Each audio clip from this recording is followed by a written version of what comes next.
నిన్న కార్తీక పుణ్యం ఉండే కదా పొద్దుగాలనే పుణ్యస్నానాలు చేసుడు కార్తీక దీపాలు అంటిపెట్టుడుతోటి కలకలలాడినాయి గుళ్ళు గోపురాలన్నీ. ఇక శ్రీశైలం కాళేశ్వరం వేములవాడ సొంటి శివయ్య గుళ్ళకు భక్త జనాల జాతరే నడిచిందని చెప్పాలి. ట్రాఫిక్ జాములు బస్సులు దొరకకపోవడు అబ్బో చిన్నగా నడిచిందా. అయితే అంతటా గట్లుంటే గా శ్రీకాకుళం జిల్లాలో ఉన్న ఒక శివాలయంలో మాత్రం వింత జరిగిందో వల్ల పరమశివుని దర్శనం చేసుకుందామని పోయిన భక్తులంతా వామ్మో అని భయపడి వాపసు ఉరికిరట. ఇంతకేమైందో మరి.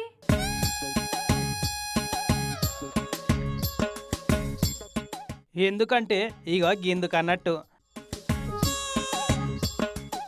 కార్తీక పూర్ణమి పూట శివభక్తుల కంటే ముందే ఈ 3 గుడ్డేలుగులు శివుని దర్శనం కోసం అన్నట్టే ఎట్లొచ్చినాయి చూడిగా. శ్రీకాకుళం జిల్లా మందస మండలం సువర్ణపురం ఊరవతలున్న శివాలయం ఇది. కార్తీక పున్నమి కదా అనుకొని పొద్దుగాల పుణ్యస్నానాలు అవి చేసి ఒత్తులు కాలుద్దాం అనుకొని భక్తులు వస్తే సంటి పిల్లగాలను ఎంటేసుకొచ్చినట్టే 2 పిల్ల గుడ్డేలుగులను ఎంటేసుకొని వచ్చింది ఇది. ఈ వాటిని చూస్తే ఎట్లుంటది, గజ్జన వణికిరట వచ్చిన వాళ్ళంతా. ఇక చిన్నగా మెల్లగా భక్తులు చాలా మంది పోగాయి, కీకలు పెట్టి గెదిమితే ఇక మొదలు తల్లి గుడ్డేలుగు గోడ దుంకి అవతల పడ్డది ఇట్లా. ఇక తర్వాత 2 పిల్లలు గోడపంటి ఉరుక్కుంటా పోయి జంగల్లో పడ్డాయట.